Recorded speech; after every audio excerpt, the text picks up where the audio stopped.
And welcome everybody. I missed you last week. I couldn't be here, but here I am. I'm back.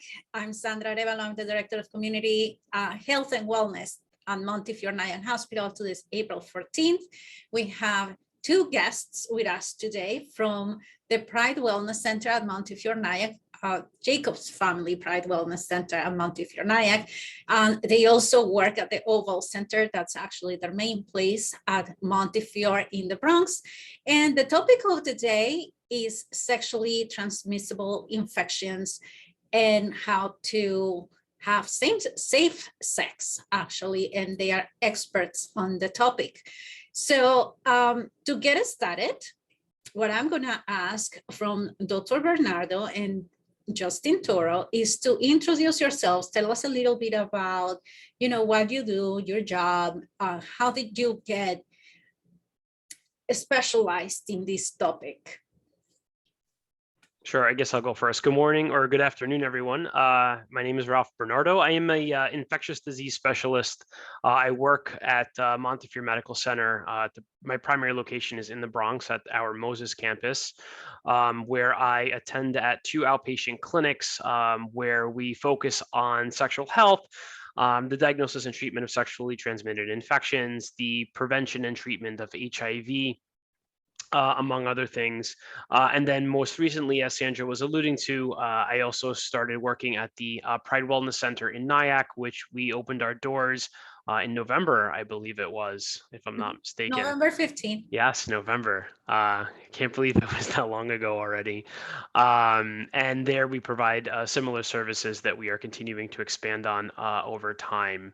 I think that so infectious diseases in general, I think is just a very cool topic. We're often the doctors that are called when other people don't know what's going on. We're sort of the sleuths, the investigators that kind of figure out those difficult questions, the Dr. House, if you will. So it's kind of cool the work that we do and the diagnoses that we make a lot of times. Sexual health in particular, I think, is a topic that I think it's a piece of our healthcare that's often missed in the primary care setting in particular. And I think it's something that we need to be focusing more on because it is an important part of our overall well-being beyond sort of like the physical component of our healthcare. And I just felt it was something that was missing in the community at large. And I thought it was something that I could certainly help provide the community. So that's a little bit about what I do, and hopefully I can answer some of the questions that you have for us, Sandra, today, and inform our public a little bit. Thank you, Dr. Yeah. Justin? Hi, good afternoon, everybody. Good day, whatever time you're watching this. My name is Justin Torre. I am the practice manager for the Oval Center here at the Montefiore Moses campus. I had the pleasure of being the interim practice manager for our new Pride Wellness Center. We now have a wonderful new manager up there that's taking care of business for us. So for myself, I've been with Montefiore 11 years, this coming up June. I started out in research. So my own backstory is born and raised here in the Bronx, became a person living with HIV in 2006. Had to think about that for a second. So that kind of moved me into the realm of really working with individuals living with HIV to make sure that they are taking care of themselves, being able to be healthy, best health outcomes, which led me to be a social worker. So I completed my master's in social work, was licensed, was doing direct social work for a number of years, and then is moving more towards clinical management. So I oversee basically the ins and outs of our clinic, making sure that the providers like Dr. Bernardo is taken care of. We have support staff, including nurses, patient educators, social workers, front desk registers, all that good stuff. So for me, around sexual health in particular, it's definitely the progression of what the AIDS epidemic has now become. We've really moved away from this really notion of AIDS being this kind of crisis, where now we're in a sense of more management, chronic care management for people living with HIV. And as the kind of field is evolving, we're really moving HIV work into sexual health work, which again, we want to make sure that anyone that is in need of sexual health care, which includes STI screenings, treatments, diagnoses, prevention of STIs, which includes also prevention of HIV with PEP or PrEP, or making sure that individuals living with HIV are not only making sure that their HIV is well controlled, but that their sexual health is well controlled as well. So I've had the pleasure of working with Dr. Bernardo for a number of years now. Again, our utmost care is really making sure that all of our patients are aware of their risks of sexual health things they are taken care of, and also that we're removing some of the taboo and the judgment or the stigma associated with sexual health, because that's definitely been around for a long time, is that when we talk about sex, it's a little bit of a taboo subject, but it really shouldn't be these days. And we're really trying to make sure we normalize the conversation for folks to feel comfortable to disclose their sexual health behaviors and in ways that we can help them have the best health care outcomes. And thank you, Justin, for saying that, because definitely, it's still to this day not easy to talk about sex, safe sex, sexual health, all of that. And I think sexual health is as important as your physical health. Mental health is actually part of all of that, right? It's mentally well-being, it's physical well-being. So I'm going to start with a question for you, actually, Justin. How do we normalize that conversation? Let's start there, because, every time that you're going to talk about something related to sex, it just gets a little awkward, and it gets even offensive for some people. And sometimes, even if it's not awkward to me to talk about it, it just becomes awkward because you don't know how to approach the topic with other people. And I think that's part of your sexual health as well. You want to make sure that your partner or whomever is safe. And how do you approach that conversation, right? So let's talk about that. Yeah, so I think that's a really good question. So I think, unfortunately, previous providers in generations past, there really wasn't education around sexual health, how to ask these questions, how to approach these questions. Because I think for the most part, most folks, when they think of medical care, they think oncology for cancer screenings. They think normal primary care. So you are making sure your vaccinations are up to date, or that you are being screened for anal cancer if you're of a certain age, or breast cancer, or things like that. So they really don't think as far as sex as a medical condition, if you will. So I think what we have now, luckily, is that we have the training available to medical students and residents. And for us here, at the Oval, and eventually, hopefully, at the Pride Wellness Center, we'll be able to have fellows and residents being able to pass through our doors to learn some of the ways to approach these conversations, how to make sure that, like you said, Sandra, it doesn't turn into an awkward, offensive conversation. Because again, I think the intent is to make a patient feel as comfortable as they can, so this way they can feel comfortable disclosing this information. But we know most times out of any that first impressions are lasting impressions. And if we're not approaching this conversation in a way that we're comfortable as providers, it's going to translate to the patient and make them feel uncomfortable as well. So we have to make sure that as providers, we're putting our biases to the side when it comes to sex, because at the end of the day, it's not our job to judge the sex that is happening. It's our job to make sure we're screening for any possible STIs or any complications that can come from the types of sex that folks are engaging into.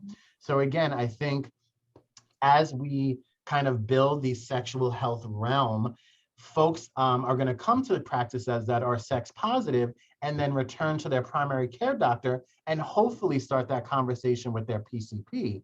Because again, most times if it's not coming from the patient, it may not come from the providers as well. And again, no fault to other providers. It's just if you are trained and your specialty is very narrow, let's say if you're doing oncology, you're not really going to be concerned about sexual health.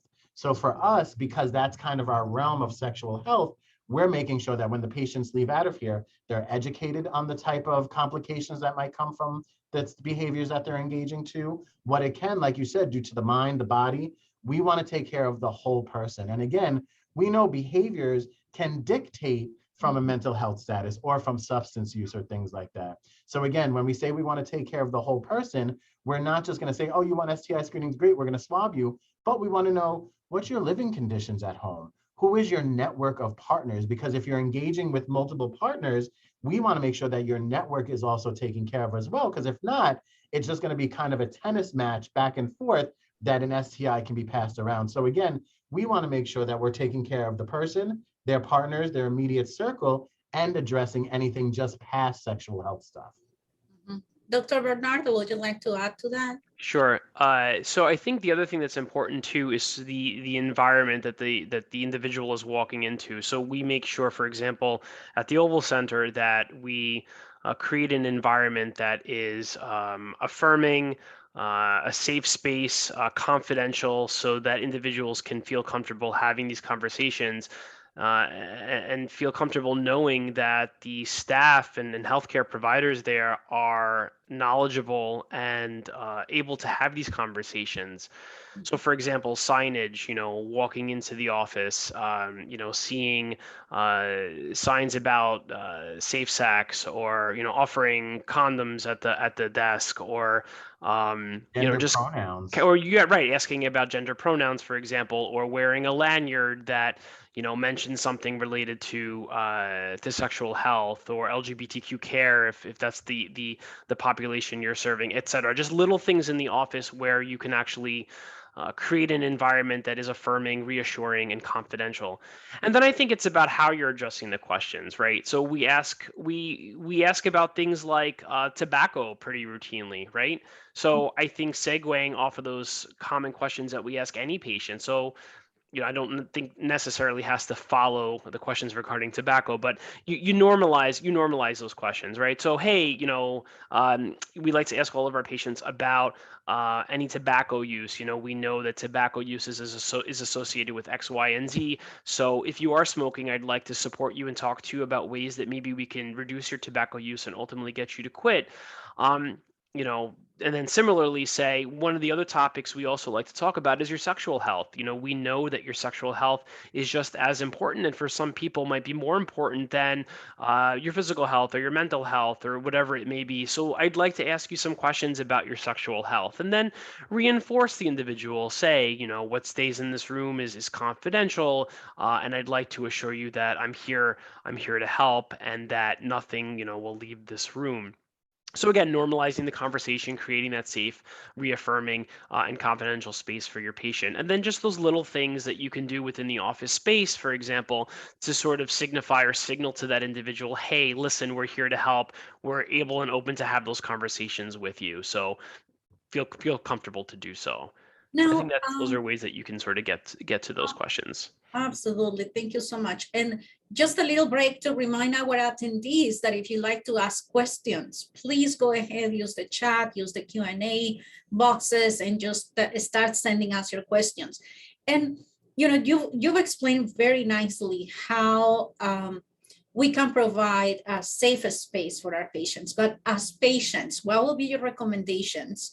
How, if I come into a doctor's office and I don't see any signal of me feeling open to talk about my sex life, let's say, how do I approach that conversation with the doctor? How do I open that? Like, for example, as a woman with an OBGYN, as a male, like, where do you go for this, So I can start.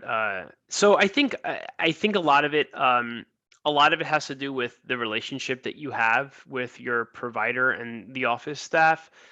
And to be honest with you, I think that you should feel comfortable having these conversations. And if you're not comfortable, then I would ask myself, why? Why don't you feel comfortable? Do you not have a relationship with your healthcare provider that you can have these conversations openly? Does the office space not make you feel comfortable?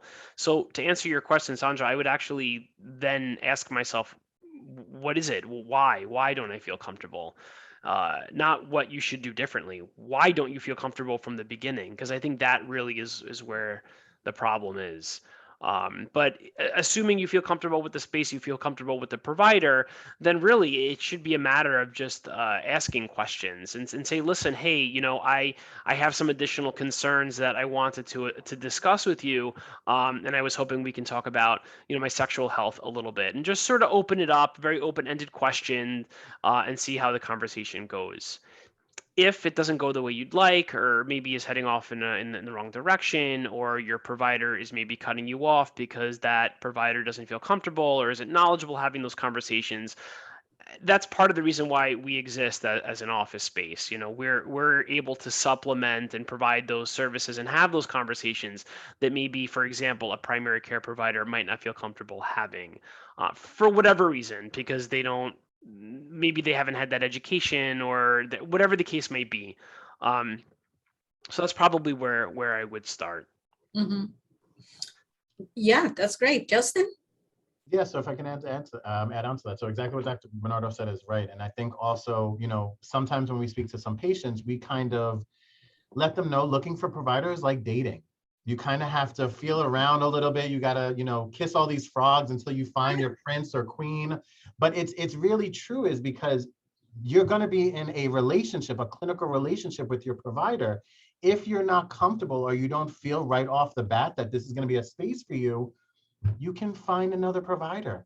We are lucky enough and fortunate enough to live in a city where there's a multitude of providers. Come to Montefiore. But if you don't feel comfortable, again, you can find another space that's going to be comfortable for you and where you feel your most authentic self. So, you know, we have reviews of providers online. There's websites dedicated to do this. You know, it feels like now we're at the point where you can literally pull up an online catalog, put in your preference. So like, I want a male identified provider. I want someone that is LGBTQ friendly, would like somebody that does walk-in appointments. Again, you can customize your care, kind of like you can customize your Starbucks order a little bit. So, you know, again, the idea is you want to make it fit for you. And I think it's kind of twofold as well. You know, there might be hesitation from the patient on provider side, but also there might be hesitation from the provider to the patient side about bridging that conversation. So, you know, for most, let's say, I don't know, GYN care, you're most likely not going to get a vaginal exam on your first exam. Sometimes you might, sometimes you won't. But again, if the provider and the patient don't feel comfortable in that space to do that in the first visit, that's okay. That's a conversation and that's agreement that comes up with the patient and the provider. Same way around sexual health stuff.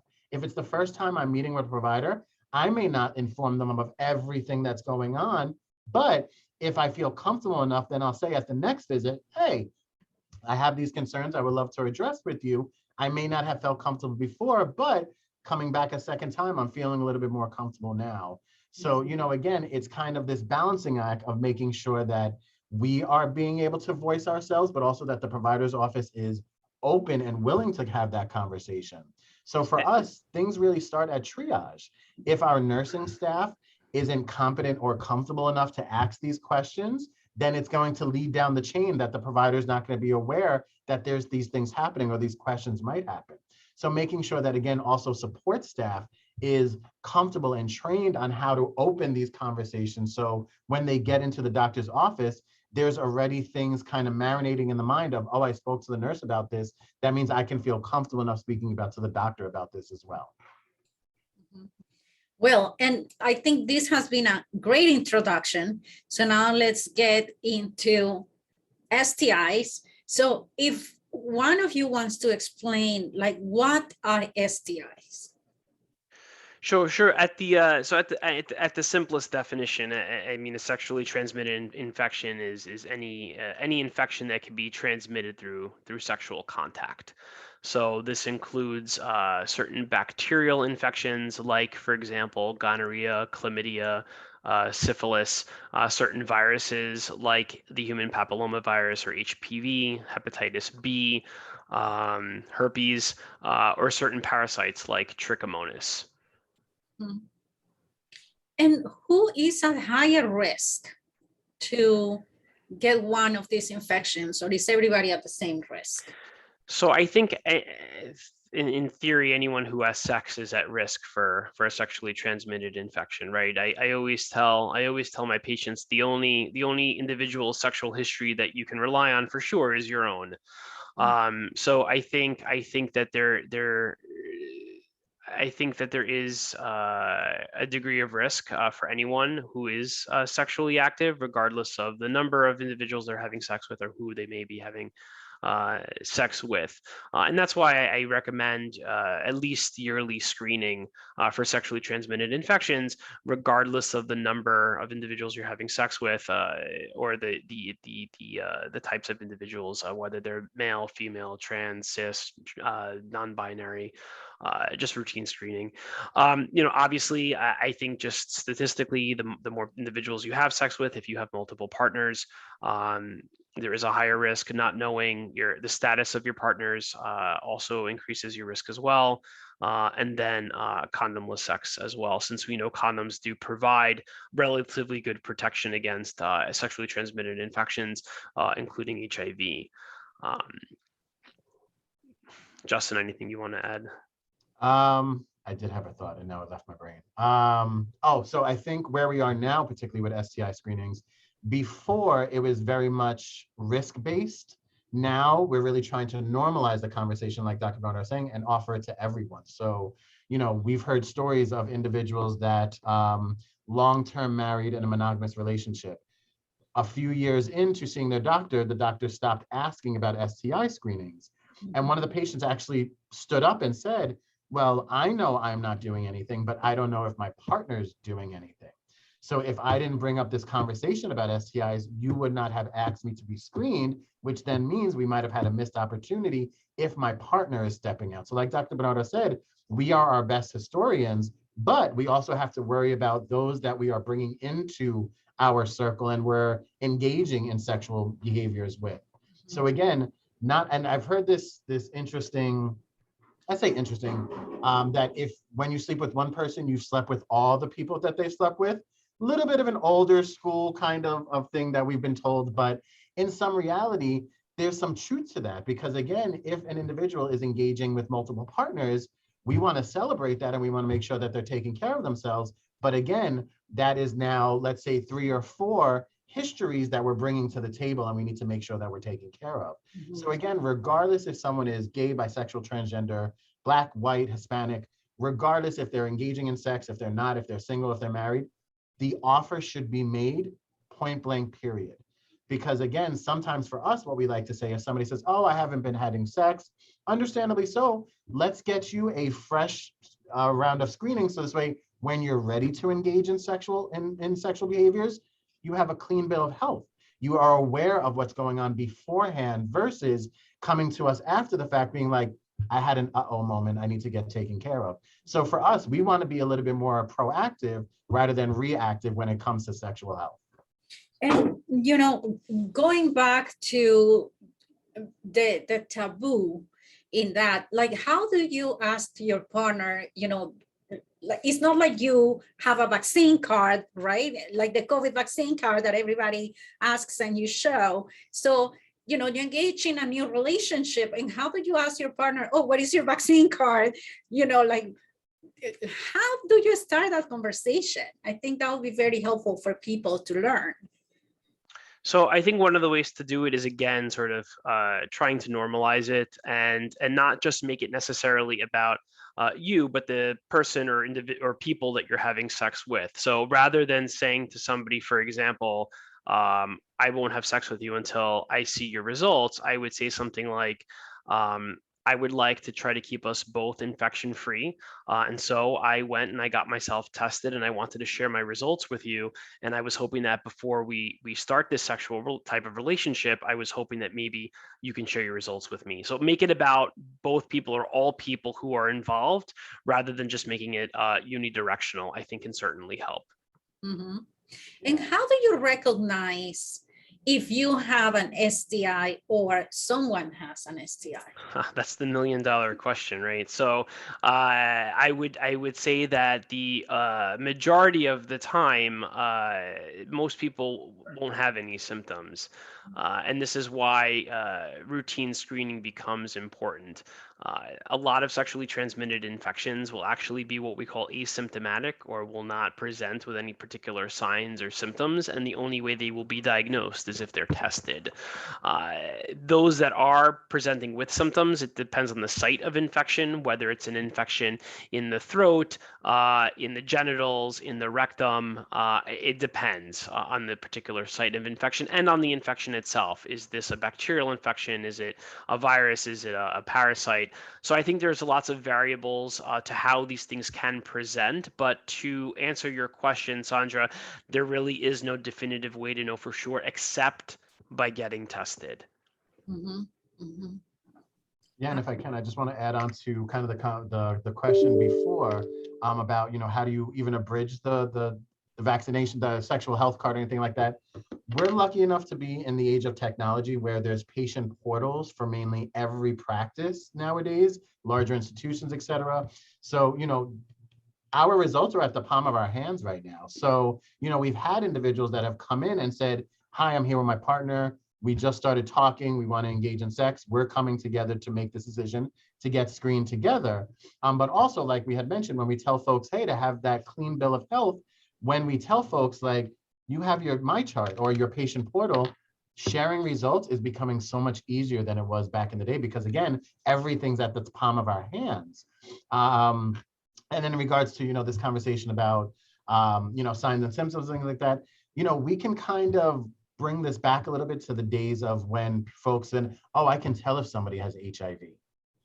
We are at the point where individuals are very well taken care of and healthy, that we've removed that stigma that you can look at somebody and think that they have HIV.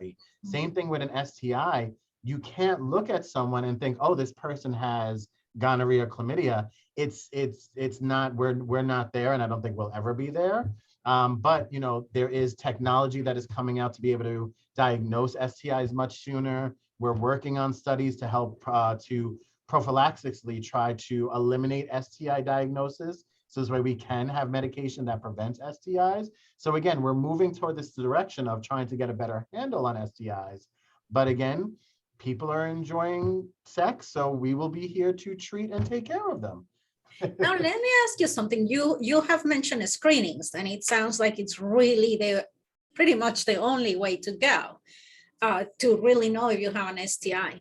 So how are these screenings? How do you schedule them? Are they painful? Are they blood tests? How often you need to screen? So I think to answer the question about the timing, I would recommend, or I generally recommend to everybody, yearly screening. I think that's a baseline that I think is a good rule of thumb. Beyond that, I think it depends on the number of partners you're having sex with, how often you're having sex, or your own personal perception of your risk. I think can then sort of dictate how much more frequently you get screened. For our individuals who are on HIV pre-exposure prophylaxis, we do have them come in every 3 months for HIV testing, and we offer STI testing beyond that at each visit. So some individuals are getting STI testing as often as every 3 months. But at minimum, I generally recommend to my patients once a year, if not more frequently. As far as how the testing is performed, testing, it depends on what you're looking for. So testing for gonorrhea and chlamydia, for example, we do genital and extragenital site testing. It's important to remember that people aren't just using their genitals to have sex. And so we screen the throat, for example, for gonorrhea and chlamydia using a swab, and then using a similar swab technology. We also offer rectal swabs and self-collected vaginal swabs as well. For our patients who have a vagina, we offer self-collected vaginal swabs as well, and then the urine for gonorrhea and chlamydia as well. As a matter of fact, if you were to provide a specimen cup for a patient and ask them to provide a urine specimen for gonorrhea and chlamydia, you'd actually miss the majority of infections by not screening the oropharynx or the throat and the rectum, for example. So all three of those sites are done using what's called a nucleic acid amplification test. It's a type of DNA-based test, and so it's very sensitive and very specific for infections, including gonorrhea, chlamydia, and trichomonas. Those tests usually will come back positive following a recent exposure, and usually the turnaround time depends on the laboratory where the tests are getting sent to. But our clinic, typically we get a turnaround in about a day or so. Things like hepatitis B, hepatitis C, HIV, syphilis, those are blood-based tests, and so that does require a blood draw. So when you ask how painful is the screening for STIs, I guess it depends on how good you are with needles. But it's a quick blood draw, and again, the turnaround time really depends on the laboratory performing the test. For some of those other tests, like HIV and syphilis, and to some extent hepatitis, there is what's called a window period, whereby it will sometimes take several weeks between an exposure and a positive test. So if an individual comes in and says, "I've had sex in the past week or two, I'm concerned," we will offer the test, but typically we will have them come back in several weeks for repeat testing to be sure, because there is that window period where some of the tests can take several weeks before they turn positive. So between blood and then either a provider collected or patient collected swab and a urine is typically how we round out our testing for sexually transmitted infections. Are any of these tests available over the counter the same way that, for example, now we have the COVID test at home? Or so HIV tests are available at most pharmacies. They are available without a prescription. You can buy them over the counter. They come with an instruction manual on how to proceed with the test. During the COVID pandemic, we were actually offering home HIV tests to our patients on pre-exposure prophylaxis so that we would be able to continue their PrEP throughout the pandemic without having to come into the office. So HIV home kits are available for HIV testing. The only caveat with those home tests is that the window period can be slightly longer compared to a blood-based test that we could provide in the office. So that would be the one caveat. Beyond home HIV testing, Justin, unless you know of anything else, I'm not aware of any other home-based tests that are available without a prescription. Yeah, so there are companies that are doing kind of some rapid gonorrhea, chlamydia stuff. Unfortunately, they haven't been very well validated. They have not great positivity rates.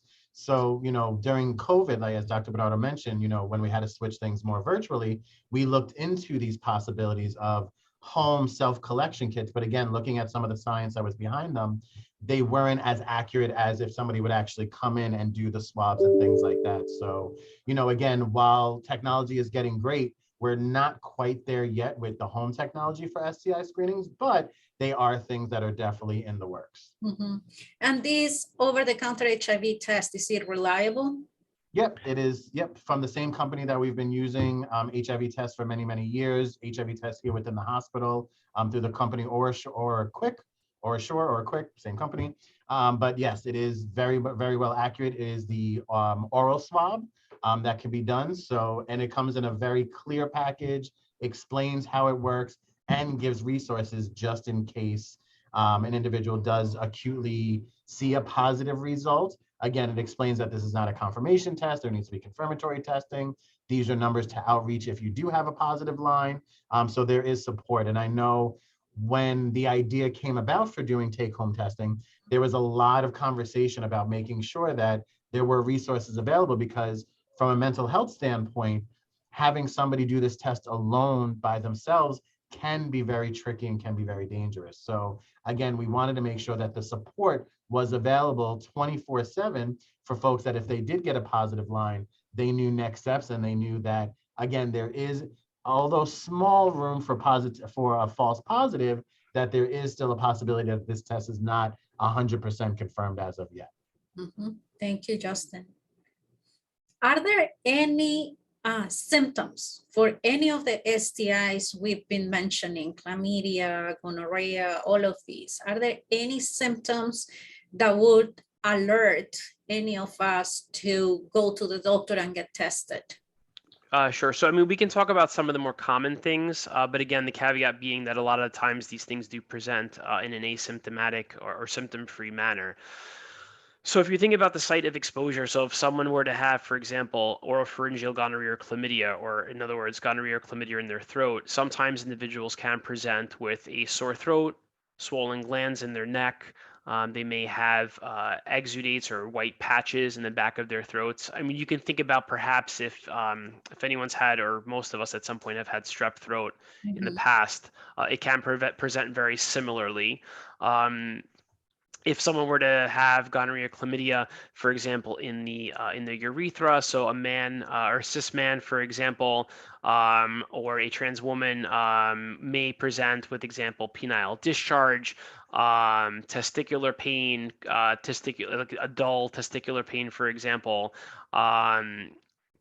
If someone were to have anal rectal gonorrhea, chlamydia, we may see, for example, rectal discharge, rectal pain, something called tenesmus, which is basically the sensation or the feeling that you have to pass stool, but then you get to the toilet and you sit there and perhaps you pass a little mucus, but you don't pass any stool. We call that tenesmus. And that's another more common presentation of rectal gonorrhea or chlamydia. So sometimes we will see that, and sometimes bleeding from the rectum as well.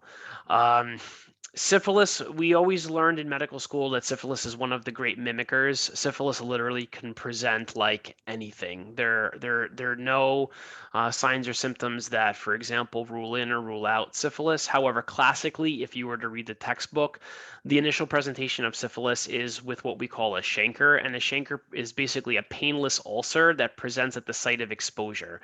So, for example, if you're having penile vaginal sex, the ulcer may appear at the tip of the penis or on the lower half of the external vagina, the labia. If you're having oral sex, you may get a painless ulcer in the back of your throat. If you're having anal sex, you may get a painless ulcer in your rectum. Typically, outside of the penis or vagina, we often miss these ulcers because people aren't necessarily looking inside their rectum or in the back of their throat, and because these ulcers are painless, they're often missed. Even without treatment, the ulcer will go away in several weeks, and then without treatment, individuals with syphilis will go on to develop what we call secondary syphilis, which will often present with flu-like symptoms and a rash that typically involves the palms and the soles of the feet. Those are some of the more common presenting signs and symptoms of syphilis, but again, there really is nothing to say for sure one way or another.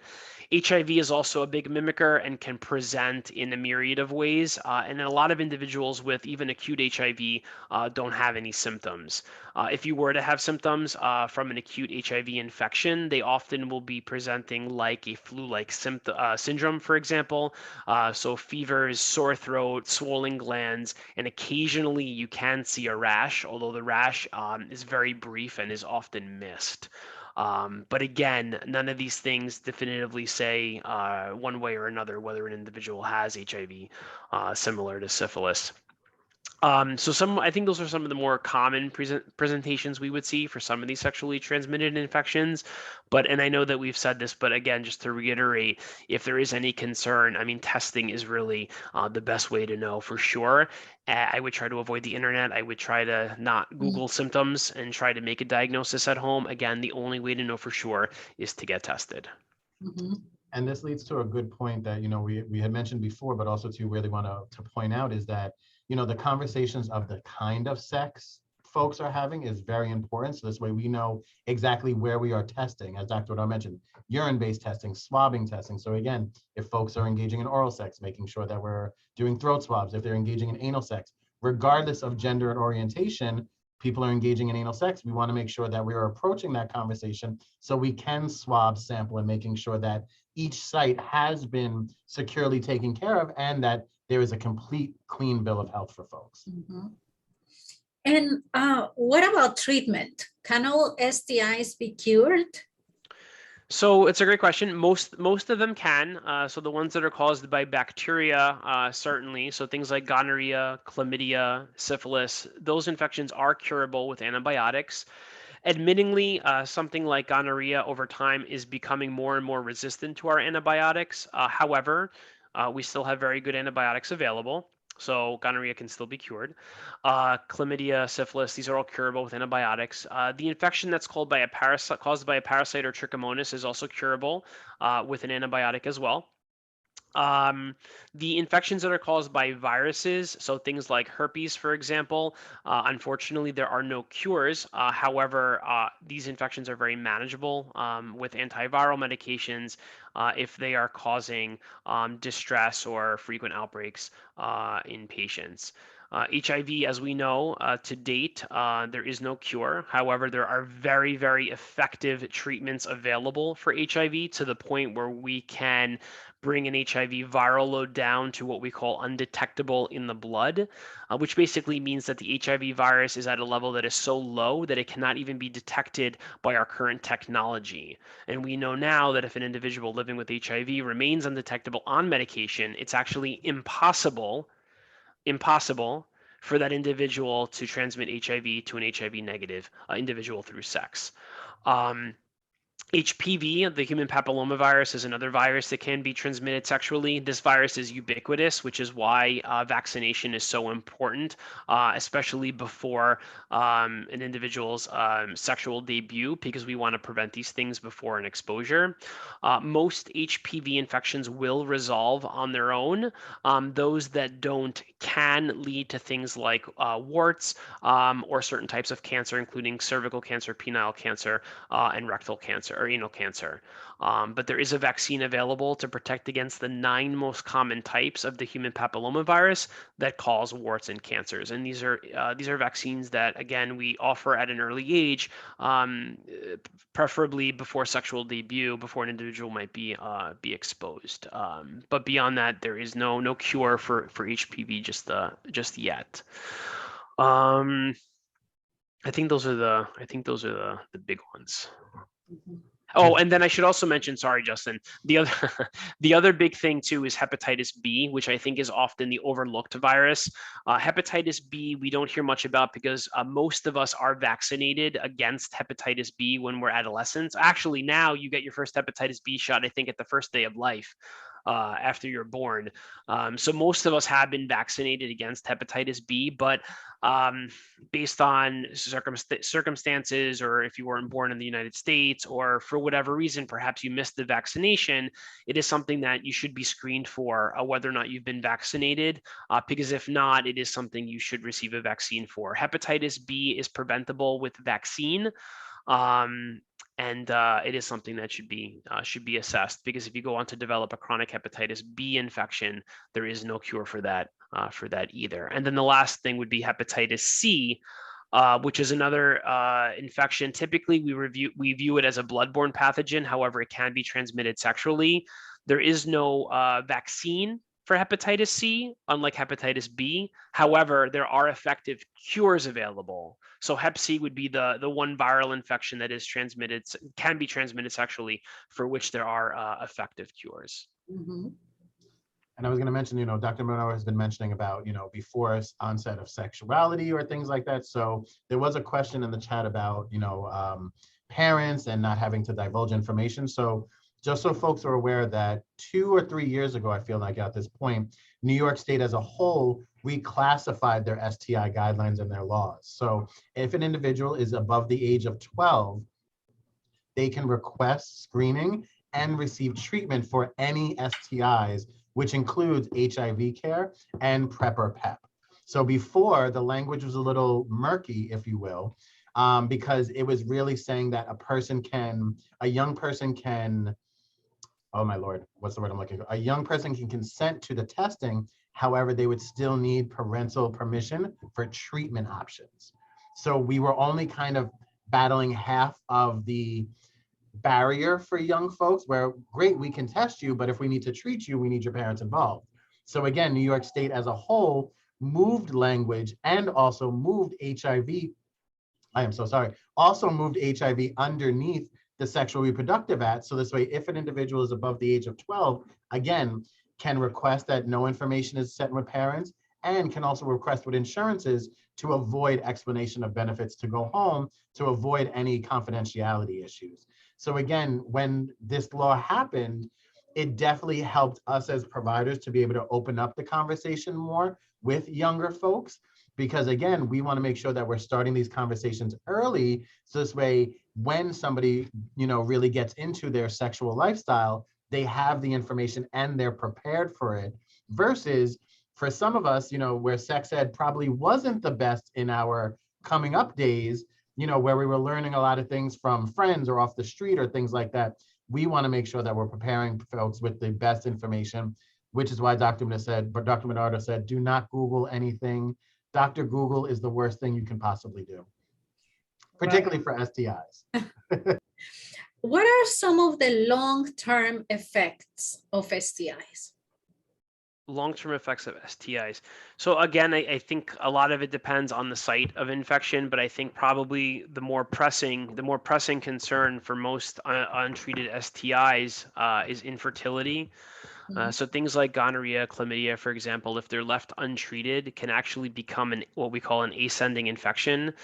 So these infections typically start along the external genitalia, but if left untreated, they can actually ascend and involve higher structures within the reproductive system. So, for example, in a patient who has a penis, if left untreated, the infection can go up to involve the epididymis and the testicles itself, which can lead to epididymitis and orchitis, respectively. And these things can lead over time to infertility. In someone with a vagina, in addition to what we refer to as cervicitis, which is involvement of the cervix, these infections can also ascend and involve the fallopian tubes and the ovaries themselves, and can ultimately lead to scarring of the fallopian tubes, which over time, like I said, can lead to infertility. So I think that's sort of the most pressing long-term sequela of an untreated STI, particularly if you're talking about gonorrhea and or chlamydia. We don't see the long-term sequela of syphilis anymore because of the universal screening and the availability of penicillin. There have been various cases of population-based studies looking at the long-term sequela of syphilis. So we know what syphilis does if left untreated, but we don't typically see it beyond that sort of secondary stage, like I had mentioned to you anymore, because of universal screening. And in the United States, for example, every woman who is pregnant is screened for syphilis during her pregnancy, and then depending on the risk, is screened again toward the end of the pregnancy as well. So we don't see really the long-term sequela of syphilis much anymore. Hepatitis, particularly Hep B and Hep C, if left untreated, can lead to liver inflammation, or what we would call fibrosis. And if that fibrosis is left unchecked and the hepatitis virus itself is left untreated, can lead to what we call cirrhosis. And that's effectively when the liver becomes entirely scarred over. So those are the big ones. And then HIV, obviously, if left undiagnosed and left untreated, on average, within 8 to 10 years following a diagnosis, if left untreated, an individual living with HIV, their CD4 count or T cells will drop to a level that leaves them vulnerable to other sorts of infections that can ultimately lead to death. So those are sort of the big points to be made about untreated. And then HPV, obviously we talked about HPV can lead to, certain types of HPV can lead to warts and certain types of cancers as well, if left untreated. Mm-hmm. We are running out of time, believe it or not. Can you, it's so much to talk about this topic, but we only have like 5 minutes left. So I want to use this 5 minutes for you to give a message, based on your own experience and what you see with patients every day. What would you like to tell other people? So I will, Justin, if you don't mind, I'll go first. I think one of the common themes that I see, or I've seen over the past several years of doing this, is a lot of patients will say to me that they're surprised how easy it was to have conversations surrounding their sexual health, and they wish that they would have had those conversations sooner with their primary care doctor or pediatrician or internist or what have you. So the message I would leave to individuals is that remember that your sexual health is just as important as any other part of your health care, and these are conversations you should be having. If you don't feel comfortable with your provider, that's not a problem. If you're happy with the care you're otherwise receiving, you can view your sexual health care as almost as a consultant, as a specialist, just like you would go see a gynecologist or a pulmonologist or a cardiologist. go see a doctor who specializes in sexual health care. And that individual can help sort of help empower you sexually so that you can get screened and make decisions that work for you and your lifestyle and your sexual health. So that would be the one message I would leave for individuals is, again, remember your sexual health is just as important. Have the conversations, and if you don't feel comfortable, find someone you do feel comfortable having those conversations with. And get tested annually. Thank you, Dr. Bernardo. I would say for folks, as I mentioned before, date your doctors, not in that way, but get to know your doctors, make sure you're comfortable with your doctors, make sure you find a facility and a doctor that's comfortable for you, where again, you can feel your most authentic self and you'll be validated and recognized of who you are. Same thing as well, like Dr. Bernardo says, make sure just you're getting screened regularly.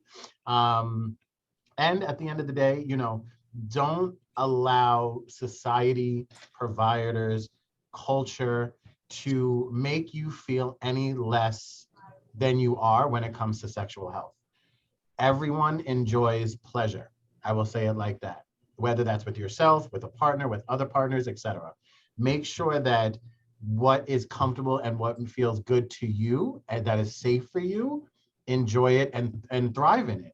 And don't feel any less about yourself because of the behaviors that you're involved in. So again, if we can remove some of this stigma and the judgment associated, we might have better health outcomes for folks when we give them a platform to discuss their concerns and to feel comfortable and feel like they've been validated. Mm-hmm. Yeah, thank you so much for that, because it's true. It's like whatever you do, that's nobody's business.